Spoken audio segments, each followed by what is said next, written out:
Hello, everyone. Welcome back to the Academy. I am Cass with College of Lore, I am the Penitent with College of Lore. and we are recording this at almost 5 in the morning, and we are here to talk to you about DMing, GMing, dungeon mastering, game mastering, whatever you want to call it. We aren't still up at 5 in the morning, by the way. Well, we sort of now. are. It's complicated. It's complicated. Anyway, The things we do for love. the things we do for YouTube. We are going to talk to you about DMing. I will say right off the bat, this video is going to reference the Session 0 video we did a lot. If you've already watched it, hell yeah, step 1 complete. If you haven't already watched it, you should do that so that you don't get hounded by me throughout the video to watch it. Well, you'll get hounded by me anyway, but at least then you'll have already done it and you won't have to feel bad about not having watched it. Check that out or you'll be confused. DMing and Session 0ing, all of these things are kind of integrate with each other very well. DMing is hard. It's complicated. It requires so many moving parts that players don't necessarily, and this is something I learned when I started DMing, players don't necessarily realize the amount of thought that goes into running a game. I think when I was first playing, I was like, oh, so we're all just doing this in the same way. We're all just moving our little guys around and telling a story. And then when I started DMing, I was like, oh god, I have to be ahead of you and behind you at the same time, and that is hard to do. It's hard, but it's also fun. It is. It's extremely rewarding. Especially when you, as I have gotten to do in the actual play that we're doing on the actual play channel, see you have just the most incredible, intense, emotional reactions to just all of the crazy stuff that I come up with, both pre-planned and on the spot. Episodes, like... It was 11 through 15. 11 through 15, and kind of stuff goes crazy there. 11 through 15 of our actual plays, some stuff goes down. You may or may not be there yet, I don't know. Either way, it's good. It's intense. We already have that recorded that we will be posting for you all. Because it's very easy to record actual plays. Because it's so fun, I promise. DMing is fun, I promise. Yes. But you do require a lot of different moving pieces at once. I would say you need to be ready beforehand, you need to be ready to meet your players when they arrive somewhere, and you need to be ready to play the interim there. Yes. You are always planning, improvising, and kind of looking forward at the same time, meeting them 3 steps ahead of where they are. Yes, and I think the biggest thing is you need to understand, I think when you start, you're going to be bad. Yeah. Not like you're stupid or you make a fool of yourself necessarily, but, and this is something that I think we're going to get into later, when I talk about kind of setting standards for yourself and your players, but you're not going to be the best DM ever. You're not going to be like we talk about in one of the other videos in the, let's talk about, what is it? What was the one that we talked about the Matt Mercer effect in? Critical Role. Yeah, right. We talked about Critical Role, and it just kind of devolved into us talking about the Matt Mercer effect, which is basically everyone expects their DM to be this guy now. Yeah. Don't expect yourself to be that guy now, because you're not. You're just starting. You know, there are people who do this stuff. They are funny for a living, or they act for a living, or they voice act for a living, or whatever. You probably got here by watching some combination of Matt Mercer, Brennan Lee Mulligan, Chris Perkins. Oh god, it's Griffin McElroy who does the Adventure Zone, right? Yeah. Yeah. I haven't watched that one, but I've heard a ton of good things. Go check out all of the people that we mentioned. I'm sure they're great. Any of these professional Dungeon Masters, or maybe you got into this, you've watched Cass do some DMing on our actual play channel. I'm good, but I'm not that good. All of those people, even, Cass, has done this for years. Yes, I have done this for a long time. Not only have I done this for a long time, I have done so many games. And one of the things that I learned in that process is that not all of those games will work. No. Especially when you have a lot of other stuff going on. Not everything sticks. That's fine. That's okay. One of the things, I did not write this in my own little script, but it comes up now. One of the things that I've started doing with you and that you've started doing with me is we talk over all of the characters we have before we even consider whether or not we're going to use them in play. Yes. And if we decide, okay, this is a great concept, but it doesn't mesh with the rest of the party, or, okay, I like this idea, but how does it work in practice? Kind of, especially if you know your players aren't going to get their feelings hurt, by kind of vetting their characters beforehand and seeing how they'll mesh, That's a great thing to do in a session 0. Here's the thing. Fun is important. Yes. And you all want to have fun. Yes. You as a DM want to have fun, and you as your group of players, they all want to have fun. Yes. If you are DMing, and you look at the characters and you're like, man, you know, for whatever reason, I don't like this character's described backstory or personality, or I don't think it meshes with my idea of the setting or with another player's character. You know, you can have them talk about it. A really good example might be, you are doing a serious campaign, kind of this dark, brooding, somewhat dystopian campaign, and someone makes a kind of jokey, like, Boblin the Goblin character. Or even not necessarily like a straight-up joke character, but someone whose personality just fundamentally doesn't fit the setting you have in mind. Someone who's happy-go-lucky and goofy and not in a coping way might not fit in a kind of a dystopian post-apocalyptic setting. I mean, one of my characters... And vice versa, you might not want to have a huge edgelord in your party full of bubbly, happy-go-lucky, starting-out adventurers. Yeah, one of my favorite characters that I have ever played is Kaylee. Mm-hmm. She is a drow cleric of Lathander. Who doesn't know she's a drow. Doesn't know what drow are. Yeah. Has lived in a, like, temple to Lathander her whole life. Yeah. And that's great for a lot of games. But it's not great for every game. No. She would not work in a gritty, like, this gritty, dark world where you can't really be sheltered. Yeah. Without some major adjusting. And, you know, there's something to be said for people. Curse of Strahd is a great example that a lot of characters work for. Yeah.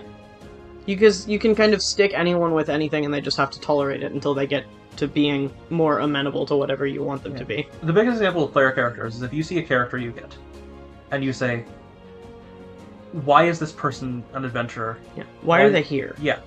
And you can't answer that. And the player can't answer that. That's not a character that's going to work unless it is a Curse of Strahd situation where they have to. Yes. In which case, and we've talked about this before too, in several videos, Curse of Strahd is a great way to get player characters, not players, but player characters who might not immediately be the most cooperative, to have no option but to cooperate. It's how we integrate a lot of edgy lunar characters into things. Mm-hmm. We just stick them in Curse of Strahd and it's like, oh no, you can't escape here until you make friends with all these people, and then maybe you won't want to leave after. Yeah.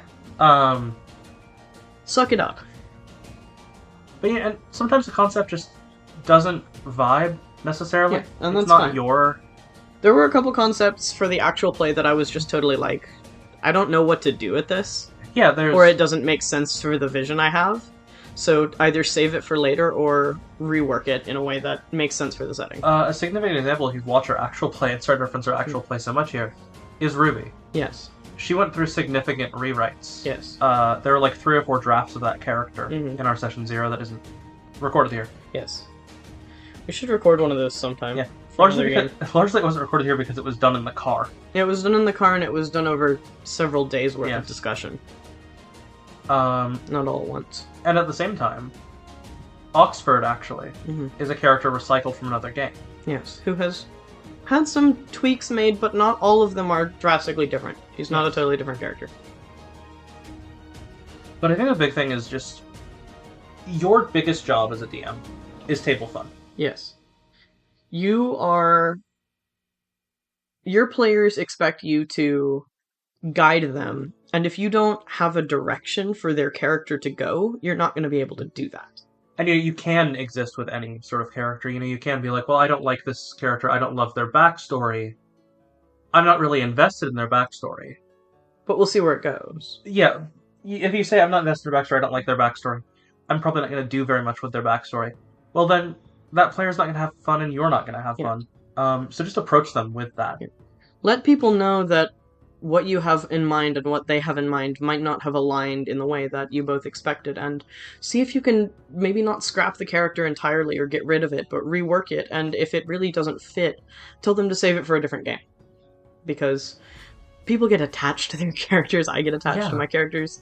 It's never going to feel great to have someone be like, your character sucks and I don't want them in my game. So don't do it like that. Just be like, listen, I think I have a lot of ideas for how other characters fit into my world, and I don't quite know how yours does that yet. Can you help me workshop that? And if not, can we think of another character that might fit better? Yeah. Fun is your responsibility. Yeah. And your players have to contribute too, Yeah. but it is your job to guide that enjoyment. Ensure that everyone is having fun, Yeah. and that includes yourself. Yes.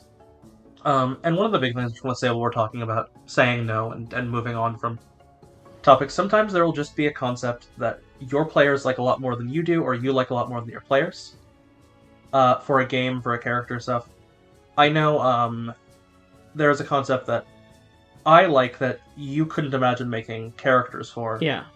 At the very least. We've talked about maybe someday doing a campaign of it, but it's clearly more a draw to me than it is to you. Yes. Which is a Barovian setting campaign. Because according to Van Richten's Guide to Ravenloft, Yes. the mist can change people, where everyone has been fundamentally changed by the mist in some.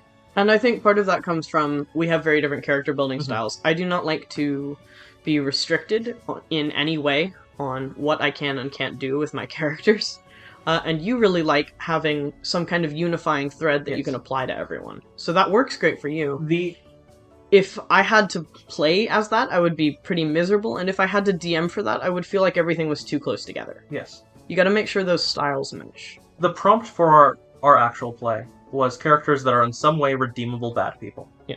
They've done something bad, maybe they've done a lot of things that are bad, maybe they're still doing things that are bad, but they have a path to redemption, and that was kind of the goal with the actual play, and we're starting to get on that path now. Yes.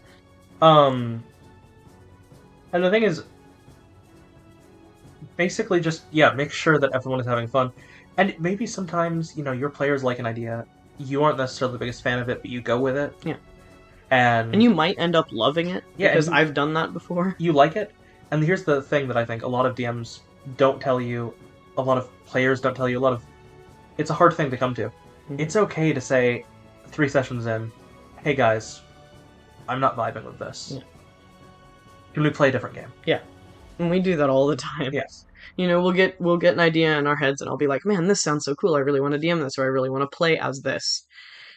And you'll be like, wow, sounds great, let's do it. And then we get 2 or 3 sessions in at most, and we're like, this just isn't as fun as I thought it would be. Let's rework this. Let's save this for a later date. Rain check. Absolutely. And, it's not as ideal if your players have a lot less time on their hands than we do. If your players are busy, and if you're busy, that makes it a little harder. So, honestly, at that point, that's where this vetting comes in handy. That makes it a lot less likely that you'll have to stop somewhere halfway through. You don't need to stick to a campaign for years that you aren't enjoying. Yeah. I think the important thing is, rather than, you have these doubts about a game 3-4 sessions in, rather than coming into session 5 and being like, hey guys, it's not working for me, do you want to change it up? That is a good thing to send as a group text after the day after session 4. Yeah. So you and your players can talk about, do we want to change things? Do we want to change the direction of it? Do we want to entirely change the game? Yeah. And if it is the case, they can come all prepared for session 0, all ready to make characters. Or they could even bring some of the same characters if you think that will work.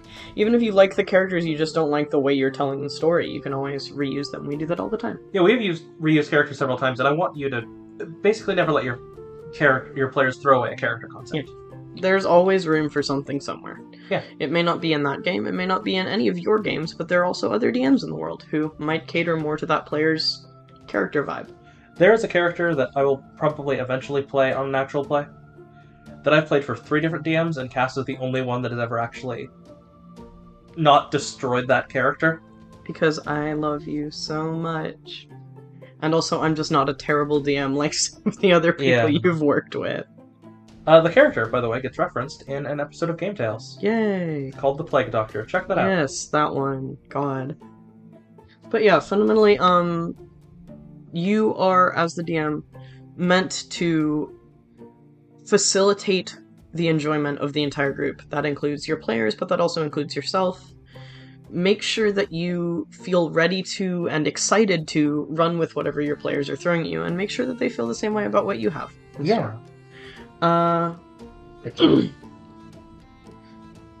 There are a lot of rules in D&D, and in several other game systems there are way more rules than there are. You could double the rules and that still wouldn't be all the rules in some of them. There are also some that are a lot easier. Yeah. You don't need to follow all of them. This is a trick that a lot of people don't really catch on to, but it is something that at least 5e outright states in several places in various rulebooks. Bend or break or entirely disregard the rules that whatever system you're playing in provides with you if it doesn't work for you. 5e tells DMs to edit stat blocks. If your players are metagaming jerks, do this just anyway, just to mess with them. Or also maybe like actually talk to them about your problems, but it's also kind of funny to just be like, nope, this is my character, this is my monster now. Luckily I haven't experienced, but I've heard about players who have like read a module ahead, found all the traps, and then get pissed when the DM changes it. Yeah. Because it doesn't fit the story that they're telling, and they're like, no, you changed it just to fuck with me. I'm like, I didn't even know. Yeah. Your DM's like, what? I didn't know you knew it. Why do you know it? Yeah. If you are reading along to our actual play with Curse of Strahd, you're going to be so confused. You will have no idea what is happening 95% of the time. You know, you can entirely You'll hear names of characters and towns, and you'll be like, oh, hey, I know what that is, and then I will be like, no, you don't. You can entirely change a source book, and you can entirely change rules and lore. Yes. Are the big things I want to touch on. You can change just about anything. Rules-wise, there's some rules that I don't know off the top of my head. There's some rules I don't care about. I'm never going to use passive perception ever in my life. You either see it, or you have a chance to see it, or you don't see it. Yes. You can roll for those things. Because why are we taking rolling out of the game? Yeah. But I know some DMs who swear by passive perception, and that's their prerogative. And that is fine for them, and if that works for their gameplay, that's fine, but it does not work for me. And, I'm going to ask you off the top of your head, as an example here. What is the book's critical rule? The nat 20 rule? Yeah, critical hit. Like for damage? Yes. It's you roll it and then you roll it again, right? I believe yes. Yeah, I don't. It's either that or you roll it and then you double it, but I think you roll it twice and just use both. I don't know. And that's something that's a house rule that we have changed. We do carryover, and we also do crits do full damage dice on the second set. Yes. You roll it and then you take the full damage for the second die. And carryover damage, my beloved. That wasn't related, but I did say it because it was the word that I thought of first. Tweaking and adding house rules and like adjusting how rules function. Yeah. You decide. It's your story. And if your players want to shoot something and then their crossbow bolt goes through it and it goes through like 3 other things because of carryover damage, you know what? That's cool as hell and you should let them. Rule of cool. If it works for you. Rule of cool is so important. Rule of cool, in my mind, personally, trumps any and all other mechanics in the game when it is applicable. Yes. When we talk about... we're going to do a game tale someday on the staking Strahd thing. Yes. That game tale is not rules as written. No. The game tale is not rules as intended. That game tale is rule of cool, because the players were so creative and so ingenuitive, and I was like, well, I can't just not give you anything. Yes. And please bend your rules, bend your planning to reward your players for creativity. They are your players are gonna make some really stupid moves sometimes, and you gotta kind of rein that in. But your players are also gonna come up with the coolest shit ever sometimes. Let's talk about the wolf thing, the stuffed dogs. Yeah. So a long while ago, when we were playing a different Curse of Strahd game, several forevers ago. Yes. There was a character who was very kind of soft and gentle and naive and just happy. And one of the things that when we were running Death House, just the very first couple sessions of the game, might have been the first session, she saw the, like, taxidermied wolves that are described, I think, as being in, like, the living room of the Death House. And she was like, I want to go pet them on their heads. And she scritched at them and pet them, and what was it specifically that it did? You heard a faint barking noise initially. And then... it, like, unlocked something, right? It pointed to whatever solution to... like, the dog's paws pointed when we turned our backs. Yeah. To where we needed to look in the room. Yeah, to find something that you guys were looking for. Because the whole point of the Death House is that all of those things, like, come to life at the end and attack you or whatever if you don't do it right, if you don't sacrifice someone or whatever. By the book. That's not usually how I run things. But, like, using that idea by the book that these things are secretly alive, if you treat something nicely, maybe it will do something nice for you. It's these tiny little details that are like, this has absolutely no bearing on the story at large, but it was a helpful little thing, and it was a cute quirk of your character that you put into play, and now you get rewarded for that. Yeah, you can bend the rules at any time, especially if it's to reward a player. Yeah. Bend your plans at any time to reward a player. Yeah. Even punish a player for something. Not a player. Punish a character. Punish a character. Don't punish your players. That's a rude thing to do. Yes. Don't do that. Even punish a character for a bad but, good in character decision. A decision that makes sense for them, even if it's not beneficial. Or a decision that, something like that. And I think knowing the rules is important. Yeah. If someone asks you what's initiative, you should be able to answer that. Yeah. Or but there are much more hyper-specific rules, and there is no reason to spend, days of your time, of your life, reading every single source book word for word, and figuring out all the, rulings for really specific stuff, and, Googling every possible outcome to every possible role.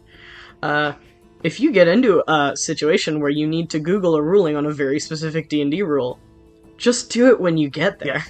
Don't worry about it beforehand. Your players are almost certainly, if they're even some semblance of decent people, they're not going to get mad if you're like, I don't know what to do here. Alternatively, just make it up and then make an official ruling on it one way or another. Rather than interrupt game flow. If someone's like, I fell off a cliff onto water from 80 feet up, what's the rules for fall damage falling into water from that height? No idea. Instead of saying... Is there a different rule? Is there a different rule for water versus land? Okay. I would believe it. Instead of saying, it's like Minecraft physics. Let you me fall Google into it. water, no matter how far you fall, it doesn't hurt you. Let me Google it, let me look it up. That takes 5 minutes out of the flow of the game, whereas, saying, I'm gonna roll 4d6. Yeah. 8d6, whatever. If it's, how many is it? How does it, normal fall damage, how do you calculate that? It's like a d6 for every 10 feet or something? It's either a d6 or a d10 for every 10 feet. Okay, I think it's a d6. Don't quote me on this at all. Anyway, if my normal fall damage rule is you take a d6 of damage every 10 feet, and you're hitting the water, you could either say, because of the way that you hit the water, it's either a worse or a more softened impact. You could say, instead of taking 8d6 fall damage because you fell 80 feet, you will only take 4d6 because you fall in the water, and that's the same as falling on concrete. Yeah. I don't know how water physics works, so don't quote me on that either. But if that's how you want to do it, you can say that. I love to make a ruling and then write down the question for later. Yeah. And look it up. And then if you decide that you like what it says better, you don't have to retcon it on the internet. You can just be like, okay, going forward, that'll be the rule, but that's okay because we didn't know and we didn't want to interrupt things. Alternatively, if you like your rule better, you can keep it. Yes. Who cares? If the rule turns out to be that you're actually supposed to take 8d10 of fall damage instead of the 4d6 that I just randomly suggested, and you don't like that and you think that's too many, don't make them take the 8d10 of fall damage. There are some sticklers, one of whom I used to date, who would say, if you're going to change the rules like that, why are you buying the source book? Because, and I have a newsflash for that person, and I'm just going to be a little bit rude here because if you buy a source book, that is not a promise that you will adhere to every word that source book says, especially in the case of a source book like 5e, where it says, please feel free to change the rules in this source book as you see fit to benefit your story. So sometimes people are wrong. I think house rules, house rules, adjusted rules, all of that stuff. How many people out there play Monopoly or Uno 100% by the manual? There are so many Monopoly home rules. Did you know you can't play a draw 4 on a draw 4 in Uno? I think that's dumb. I think you should be able to stack draw 4 after draw 4 after draw 4, and everyone should just have to suck it up. Or that free parking is not in the base rules typically. Is it not? Nope. That makes me so sad. Free parking is my favorite rule. Free parking is just supposed to be a free space. The money thing was added significantly later. That's dumb. I don't like that. Anyway, this is why house rules exist. Hi, welcome to College of War. Today we're talking about Monopoly. Yeah, and Uno. Yeah. As well.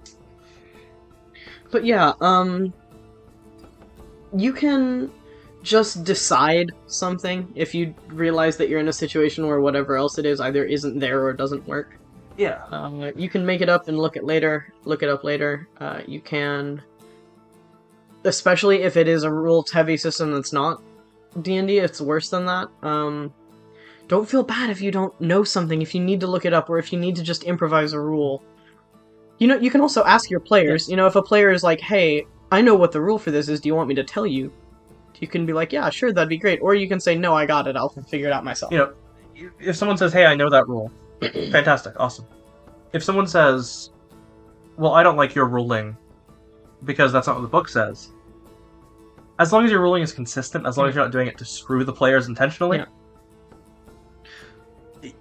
your rule is final. Yeah. Your word is law. The DM's word is law, yes. That's actually something we talk about a little in the player etiquette video. Mm-hmm.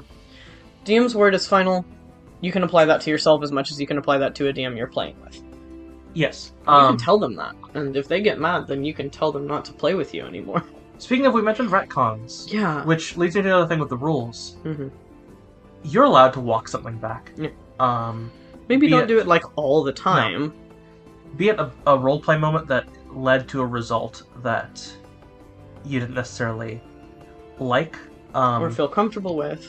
We've had a agreement made that actually ended up being too crippling for a character to deal with, that we kind of walked back.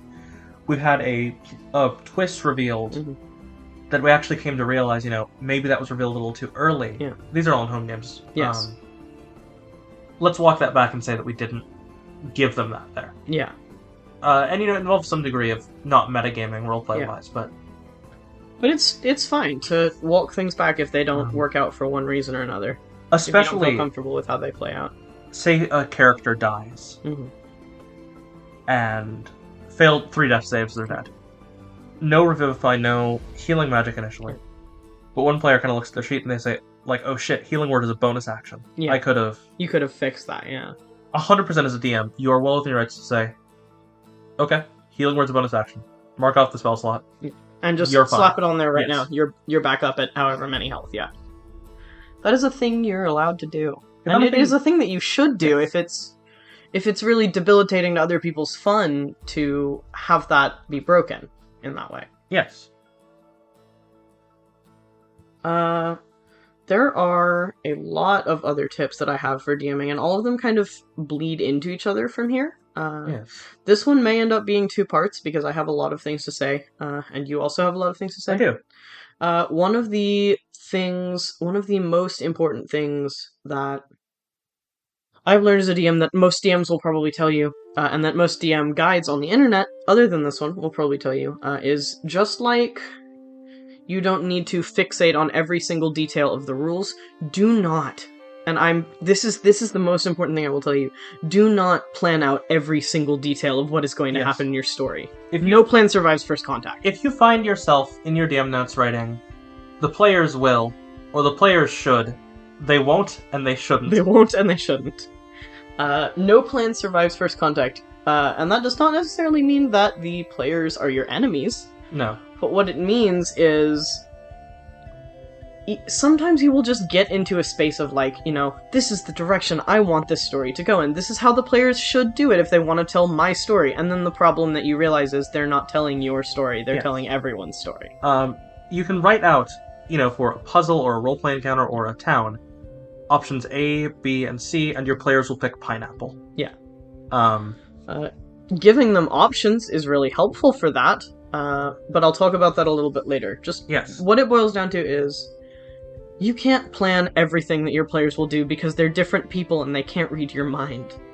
And they have different motivations than you do when they're telling this story. You can't know what they'll do with what you give them, and trying to box them into that is called railroading, and it is no fun. And punishing them for not following the hints that you drop when they can't read your mind is not fun for anyone. A degree of railroading can be fun. Yeah. A guidance. You don't want no reins on this thing.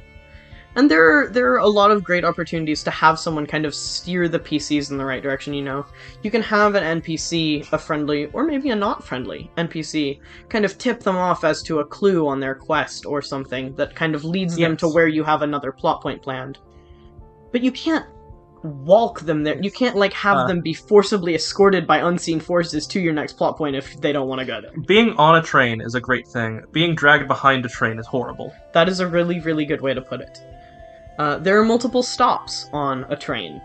If you just get on and start riding, you can kind of pick and choose where you want to go. If someone ties you to the back of a train and drags you to its final destination, you're not going to enjoy it, and you might not even make it all the way there.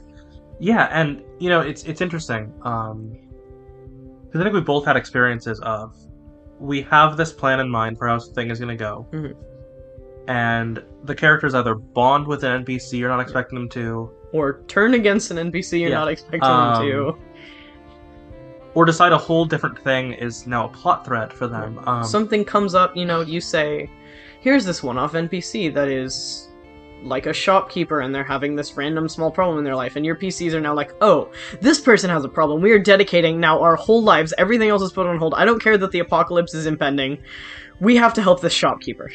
Yes, there was a game where a random town guard got this whole plot line because one of the players in the game, she decided that, like, I'm gonna try to get into this person's mind, their life. And you could have said, you know, they're a random guy with no friends, real family, real relevance. a random, like, an NPC type thing. But if you flesh that out, and that's something else I'm going to talk about later, everything becomes more real, and it gives your players a lot more room to work. And if I'm thinking, I imagine I know which one you're thinking of. Yes. That ended up being a turning point much later in that arc of the story, because this person, like, brought reinforcements when they were in a really tough fight. Yes. That was it, yeah? I'm Yes. thinking of the right one? Yeah. So that, like, they're befriending and assisting this NPC in a way that I could never have predicted they would give a damn about. Probably saved their lives in a big boss fight. Yeah. Because I could restructure it to do that. I could restructure that to give them an opportunity to be rewarded for their actions in the story. That isn't just, you know, advantage on a dice roll, like inspiration. And your players will they will find a way to do something you haven't accounted for. Every time, no matter what. So have a base outline. Yeah. You know where the town they are is and what it contains. Yeah. Having beats is fine. Having, you know, the dragon attacks, or... You know, you can put something in there. You can say something like, you know, your players are chasing down this villain, and you find out that this villain has a contact in the city they've just entered. You know, it's okay to say, you have figured out that there is a contact for the villain you're hunting in this city, through whatever means. But that doesn't mean that they're going to go right there, and it doesn't necessarily mean that they're going to go there at all, because something else might come up first. And you could say, you know, you all are at the carnival. That's a fine thing to say. Yes. And your players are kind of jerks if they say, well, I want to leave the carnival. Yeah. There's a certain level of suspension of disbelief and all that. That is more an okay thing to start with. And I think, you know, part of it is your players respecting you. Yes. Your players respecting you enough to understand that if you've left a plot hook for them, they're going to take it. Yeah. And that's something we do a lot with each other and the other people we play with.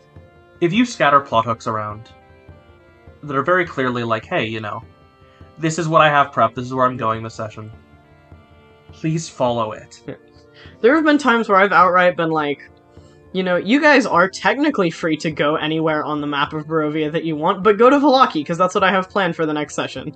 You can steer that in character, you can also steer that out of character if it really becomes that dire. It's such a respectful thing for a player to do. That should have been something we talked about more in player etiquette. It's very... Your players should have the basic respect for you to understand, here's what I have planned, please don't try to just fuck me over. Yeah, we did talk about that a lot. Yeah. Don't break the setting, don't break the world. But also don't make a world that's super easy to break as a DM. Yes. You know, you can have the most perfect web of ideas and plot lines and intricate connections ever in the, like, capital city of where you go, and your players will be like, capital city? No, I want to go get on a boat and go to a totally different continent. And, like, technically they're allowed. Yeah. Because Your players will run right past the plot hooks you set out. Your players will get stuck in something that you never thought they would care about at all. They might just not care about the plot hook you set out. But the one thing I will say is, do not attribute malice to stupidity. To ignorance. Yes. It's not even stupidity. They don't know. They're not in your head. They don't see your plot hook, you know. It's so easy to say, well, they blatantly ignore my plot hook. It's not as obvious to them as it is to you. You wrote it. Of course you see your plot hook. Thinking about it from a player's perspective, that makes it very different. And you can say, hey guys, I kind of only have, like, this dungeon prepped right now. Mm. Could you go there? It's fine, especially if you're newer. Yeah. And especially if your players are newer, they might appreciate the guidance of, like, hey, this is what I have ready. Doing this will get us a great story, it will help me plan for later, and also it's just easy to figure out what to do in here. You can also really seamlessly, when you learn eventually, shuffle things the player skipped past back into the story in some way. That is a thing you can do. Planning is important. Planning is one of the major components of being a DM, obviously, but you can't plan for everything. No. Ever. If any of your plans rely on your players doing one specific thing, your plans are not going to work, and you need to rewrite them. And the thing is, the world should adapt and change the player's actions. You can say, for example, Strahd will not leave his castle for any reason. Yeah. But the players do something to change that, and all of a sudden the world has changed or evolved. Yeah. A major villain or a major power player dies. Mm-hmm. And something, now, it moves to change with that space being open. A new group might take their place if a major villain falls out of kind of mainstream relevance. You might get a totally different plot hook there when your players come back to make sure that, like, oh, hey, this group of villains is gone, and then all of a sudden, something much worse is here now.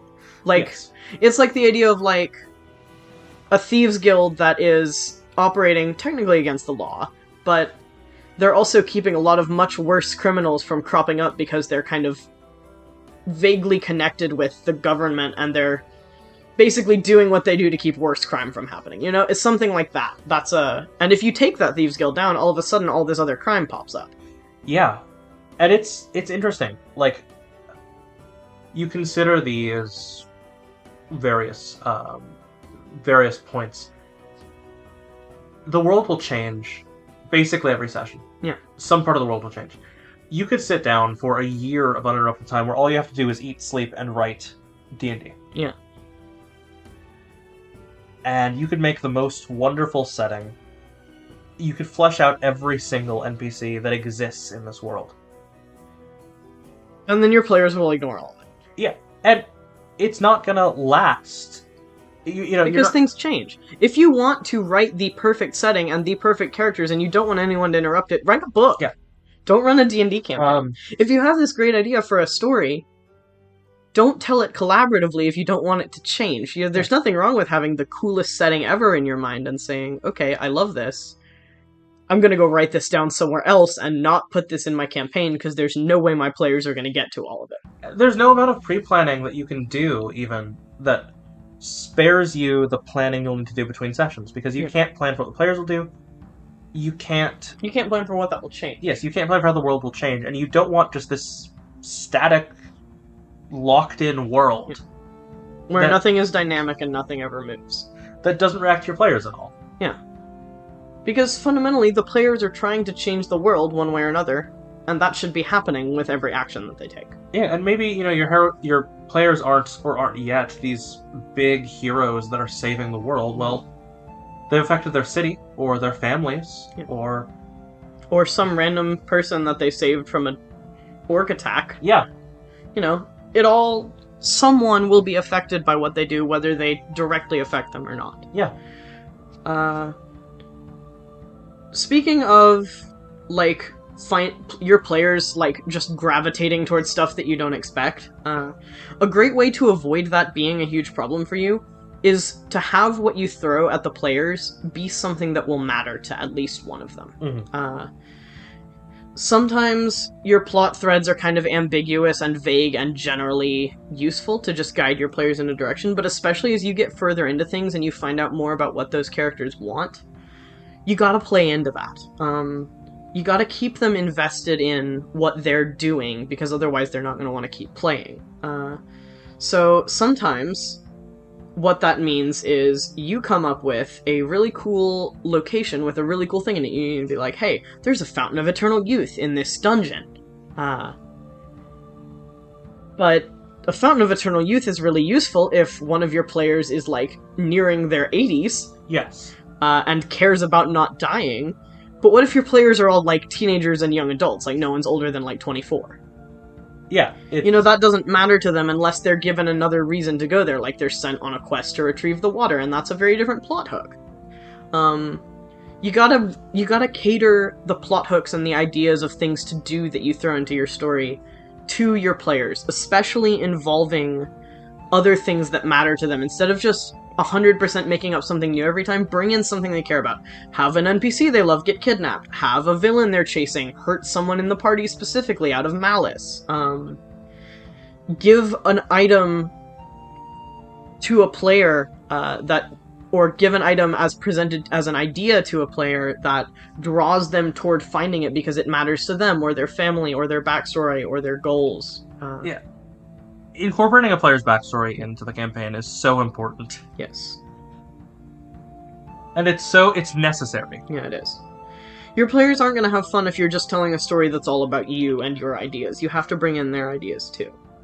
Yeah, it's all about you, your NPCs, all this. And that means that you don't have to have it fleshed out of how you're going to use their backstory, every bit of their backstory from session 1. In fact, you probably won't have most of that, and some of the best stuff I come up with happens just on the spot. When we're having a totally unrelated conversation, I'm like, oh, that's how that piece of your backstory matters. That happened recently when we were recording the actual play, and it was awesome. And you were like, I thought you planned that. And I was like, no, not at all. Some of the best things you ever do, your players will think you planned, and you entirely made it up on the spot. Yeah. Especially when you have practice and you get really good at improv. Improv games are such a good way to improve your DMing skills. This is a random note, but like... We will eventually do a video on this channel. It's like the top 10 improv games to improve DMing. Yeah. But yeah, tying player backstories into your world is a great way to do a lot of things. It is a great way to get them to follow your plot hooks. Yeah. It is also a great way to... This is something I'm going to talk about more later. To immerse them in your world. Player backstories should kind of get tied in more ways that aren't just direct. This is just a way to keep your players engaged and keep the story flowing. The idea of, like, if your PC has a noble history, and they go into a city for a different plot hook, there are ways that you can integrate that without fundamentally changing the plot hook that you're doing. Maybe there's a noble family there that recognizes their family crest. Maybe that noble family has, like, some business dealing with them and is just finishing that trade up, and they're like, oh, hey, it's so good to see you here. We just dealt with a trade network. Or maybe those nobles are bitter rivals of that character's noble family, and they're like, get out of our city! One of the big things is, do not be afraid. Your players are going to hand you a backstory with some characters and some ideas in it. Mm-hmm. Don't be afraid to not just use what they give you, but add more to it. Yeah, expand on that. Don't be afraid to say, hey, this person that goes up to you, you recognize them. Like, oh yeah, you recognize them. They grew up in the village that you did. They used to bully you as a kid. Yeah. Or their family is an opposing family to yours, and this person's just a bitch. Yeah. Yeah, there are tons of ways to kind of integrate those things. I will give more examples of that later when I talk about kind of world immersion, but a big thing that you can do to help get your players and keep your players invested in your world and the story that you're telling is to pull in things that they don't expect, both that are directly tied to their backstories and that are kind of roundabout, indirectly integrated with that. It's a ripple effect, You can say, your character does something, and that's great, but what that person does affects something that another person does, and then that gets out to that player's family because, oh no, all of these characters have a network, and maybe your character was a jerk to a noble, and then that noble got mad at your character's family and was like, why is your stupid brat of a child allowed to be adventuring? And you're going home. And fundamentally, stuff happens. If you don't incorporate your player's backstory into your world somehow, some way. Yeah. It kind of has this thing of, you know when you're playing a video game, and... I've never played a video game. You don't feel connected to the world necessarily, you're kind of seeing it through the player's eyes. Yeah. Especially a self-insert protagonist. Yeah. The point of D&D is you make your own backstory thing, and if all they are is an observer, kind of like a video game, it makes them feel disconnected from the world. Yeah. And feeling connected to the world and feeling interested in the world go 100% hand in hand. Kind of to double back to something that we were sort of talking about before, about not planning one specific path. Obviously, giving your player characters plot hooks and goals and experiences that are relevant to them, that's always really important. But another thing that kind of compounds off and builds off of that is giving them more than one way to use that connection. Mm-hmm. Like I said earlier, you know, as an example, there's nothing wrong with saying the villain that you're looking for has a contact in the city. You can point them in that direction, but you can also let the players explore that city until they find that, or you can give them other avenues to find it that aren't just going to this specific NPC to hear this specific piece of information. Yeah. If they're looking for someone, you know, you can have them ask around. You can have them go into a store and be like, hey, have you, random shopkeeper, seen someone with this description? Like, pull out a wanted poster. Have someone be, like, watching them as they talk about something that's, like, really important to them. And then all of a sudden they're like, oh god, why are we being watched? Who is watching us and why? Yeah, and then they can explore it through that avenue of following that person and seeing, why was that relevant to you, random citizen? And one of the big things is, you know, don't be restrictive in how they can find the information, especially, you know, there's one and don't thing... be restrictive in how they can follow their goals. Yeah. There's one thing to not just telling them, you know, oh, this person is here. But if you're like, oh, this person is here, and the only one who would know is the guard captain, and they talk to a shopkeep, you can't just... It's not great to have a shopkeep just say, no, I don't know. Yeah. I haven't heard anything, haven't seen anything. Yeah. You can, and, you know, what you can do in that situation is, and this is something I talk about, I say yes ands and no buts. Yes. It's kind of the direction I like to go when my players want to do something or find something or talk about something. You can say, the shopkeep knows this, and they know something else useful. Or you can say, the shopkeep doesn't know this, but the shopkeep knows that the guard captain was looking for someone by that same description just the other day. Maybe you should go talk to the guard captain and see if he found them. Yeah, and even, like, you know, even kind less of redirect direct, them, yeah. You know, say you have the shopkeep. I guess I'm kind of building a world in my head right now. Yeah, we're building a whole story right now. You have the shopkeep, and they haven't seen the person that you're looking for. Mm-hmm. But, you know, their son works in the guard, and they remember he's been working late because they're staking out some sort of warehouse. Yes. And that is immediately a hook. Yeah. You can have it be as direct or indirect as you want. You can have... This kind of, I think you mentioned this before, the idea of, like, shuffling something in a different place at a different time if they don't hit it the first time, and that's kind of a way to do that. There are lots of different reasons for different people to have similar information. Yes. It's also really fun to use that kind of idea to throw red herrings. To be like, oh yeah, this person says they know this detail about what they're looking for. Maliciously or otherwise, maybe that detail is wrong. Maybe that puts the players in a different situation than they were expecting. That's also okay to do.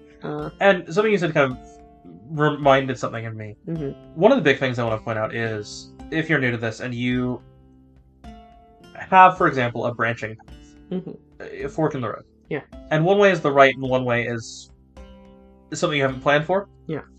You want them to go one way. It's so easy to still give them that branching option. And just move it to the other side. Yeah, whatever way they choose is the right one. Yeah.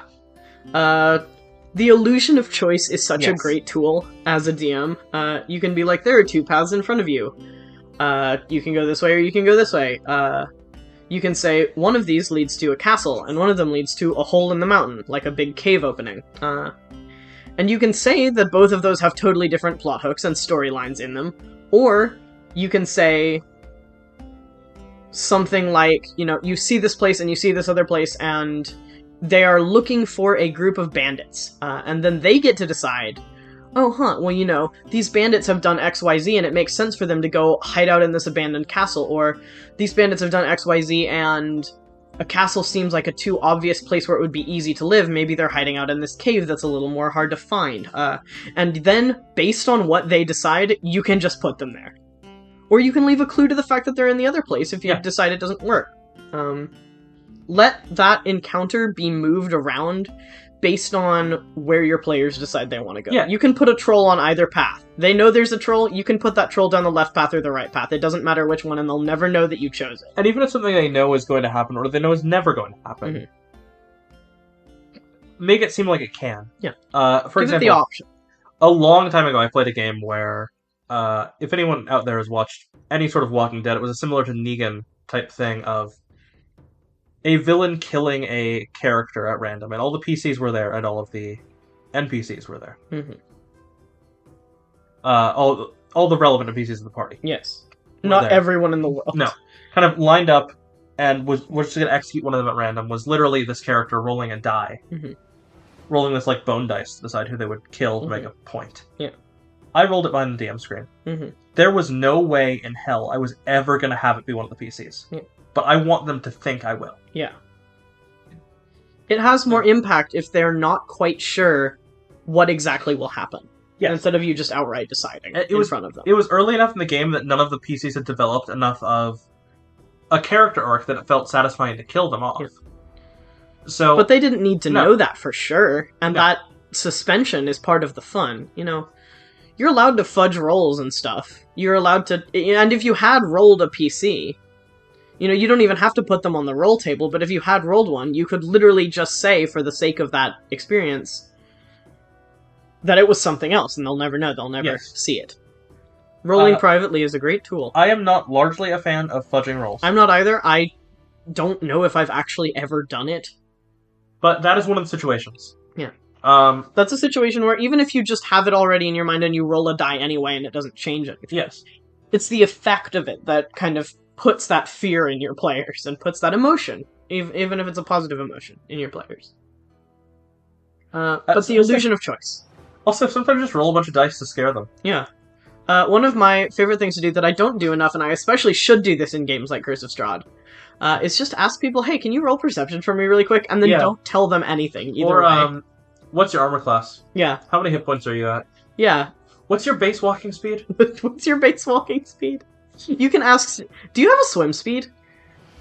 Does your player know how to swim?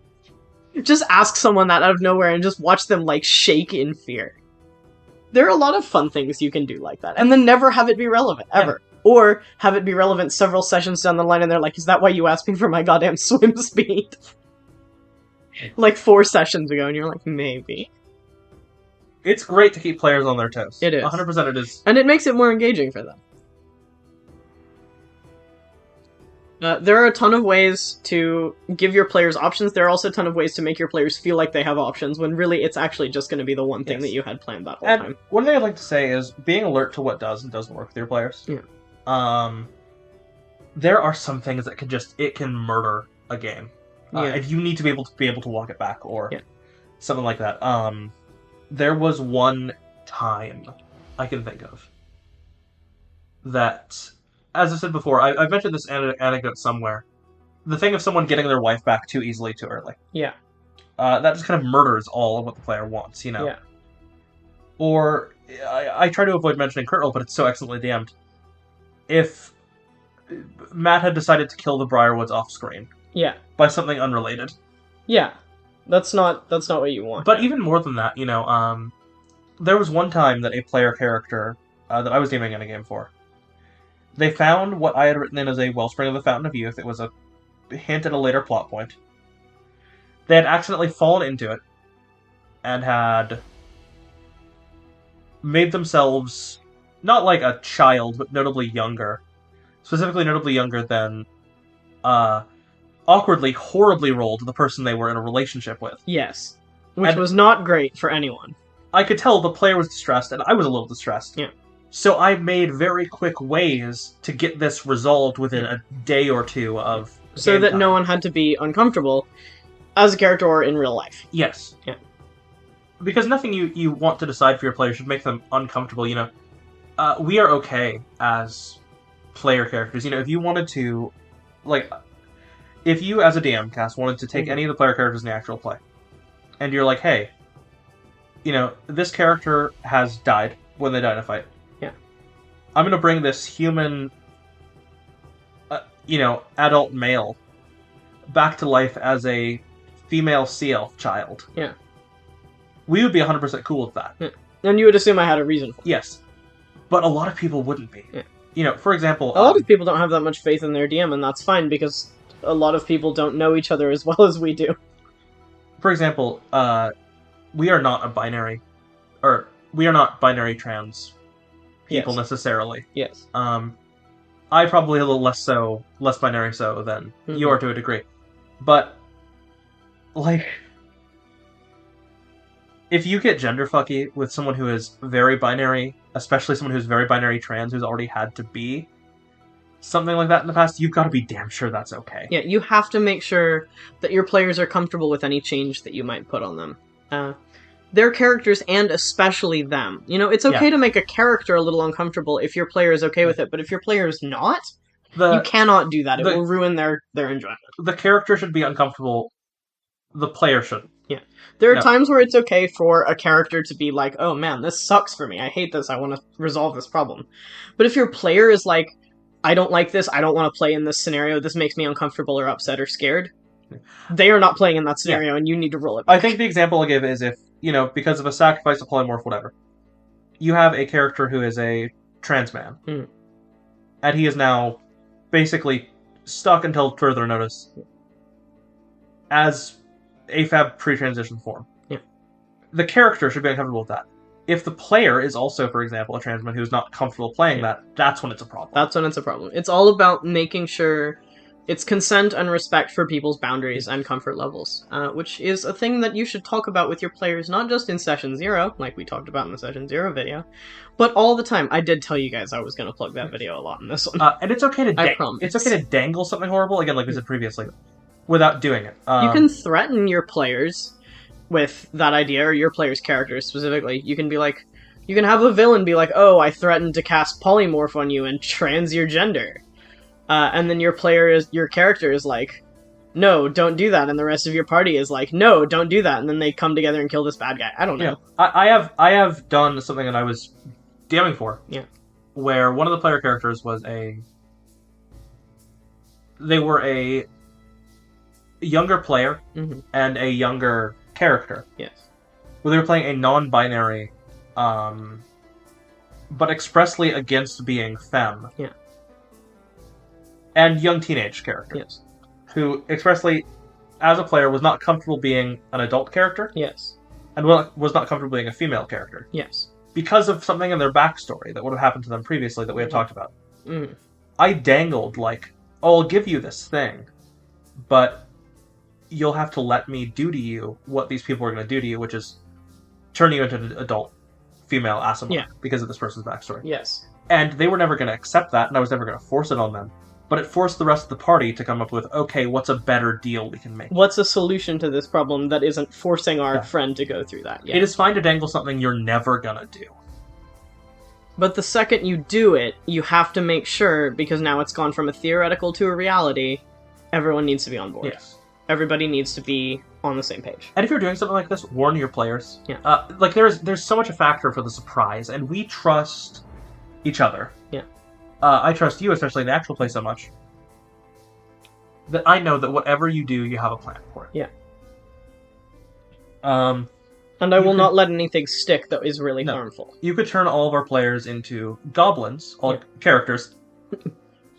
Turn every single player in any of my games into a goblin immediately. Get zapped. You could turn every character in the actual play to a goblin. And I would trust you know where it's going. I wouldn't. If I did that, I have no reason to do that. All of them to children, or flip all their genders. I trust you'd know where it's going. Yes. And if I did that, I would know where it was going. But you gotta make sure everybody knows that, if you do that. But I wouldn't necessarily trust a random DM off the street to Yes. have that same level of tact and care. Because you don't know them and they don't know you. And they might not know your boundaries, and that's No. why it's important to talk about boundaries. Which, hey, look at that Session 0 video. Look at that Session 0 video.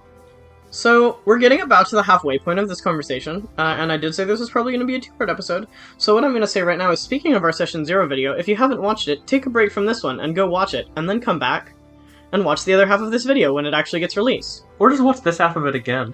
Just watch this, if it's not out yet, the other half, when you watch this one, just watch this one again.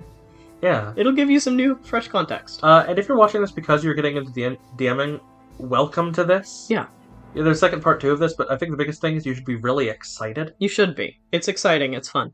And we haven't talked about combat much, but I think the biggest thing is understanding the story role of the DM. I mean, you can control combat because you have all the stats for the monsters right there. Yeah. That's not the hard part. The hard part is the story most of the time. Yeah, but seriously, welcome to this, and enjoy it, and have a good time. Yes. Find some players who you love and who love you and who mesh with your style and just have the most fun. And when we upload the second part of this video, we will talk to you more about that. Yeah, we'll upload the second part of this video, and then this part in reverse. Why will we do that? Why would we do Listen that? to all our videos backwards to give us more views. Find the secret hidden audio in the back of this Yeah. video that I'm going to be playing very quietly. It's like a subliminal message. We have a secret Subscribe hidden... to our channel. Yeah, on our actual play channel, we actually encode our speech so specifically that we have a second hidden other actual play. Yeah. If you play our first actual play backwards. Yeah. This is not true. This is not true. We are making a joke. Yeah. Don't do that. Don't waste your life doing that, please. I would feel so bad for you. Instead, waste your time commenting on this video. Comment on this video. Let's have a discussion about this. We read yeah. all of our comments. Tell us your DMing experiences. Tell us how you taught a new little baby to DM. Or ask us any questions you have about DMing. Really, just let's have a dialogue. We love to read comments. We love to respond to comments. Check us out on Twitter. Yeah. Check out our Patreon if you have any money that you don't know what to do with. Imagine having money you don't know what to do with. Rent is so expensive. Or eat it. Or just eat the $5 bill. No, wait, don't. We need that. Send it to us. Send it to us. And send us chips. And send us chips. Spend the money on chips and send us chips. Send us chips.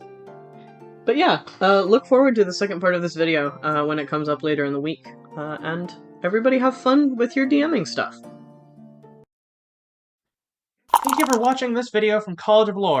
Remember to like this video, subscribe to join the party, and have a fantastic adventure.